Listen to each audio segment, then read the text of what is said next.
నేడు విశాఖ ఆర్కే బీచ్లో నావీ సాహస విన్యాసాలు. విశాఖ ఆర్కే బీచ్లో ఈ సాయంత్రం నావీ సాహస విన్యాసాలు ప్రజల్ని అలరించనున్నాయి. ఈ ప్రత్యేక కార్యక్రమానికి CM Chandrababu, deputy CM Pawan Kalyan, వారి కుటుంబ సభ్యులు ముఖ్య అతిథులుగా హాజరు కానున్నారు.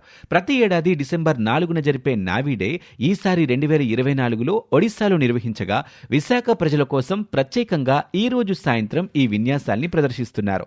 నావీ సైనికుల సాహసాలను వీక్షించే ఈ గోల్డెన్ ఛాన్స్ విశాఖ ప్రజలకు నేడు సాయంత్రం అందుబాటులోకి రానుంది. నేడు విశాఖ ఆర్కే బీచ్లో నావీ సాహస విన్యాసాలు. విశాఖ ఆర్కే బీచ్లో ఈ సాయంత్రం నావీ సాహస విన్యాసాలు ప్రజల్ని అలరించనున్నాయి. ఈ ప్రత్యేక కార్యక్రమానికి CM Chandrababu, deputy CM Pawan Kalyan, వారి కుటుంబ సభ్యులు ముఖ్య అతిథులుగా హాజరు కానున్నారు. ప్రతి ఏడాది డిసెంబర్ 4న జరిపే నావీ డే ఈసారి 2024లో ఒడిశాలో నిర్వహించగా, విశాఖ ప్రజల కోసం ప్రత్యేకంగా ఈ రోజు సాయంత్రం ఈ విన్యాసాల్ని ప్రదర్శిస్తున్నారు. నావీ సైనికుల సాహసాలను వీక్షించే ఈ గోల్డెన్ ఛాన్స్ విశాఖ ప్రజలకు నేడు సాయంత్రం అందుబాటులోకి రానుంది.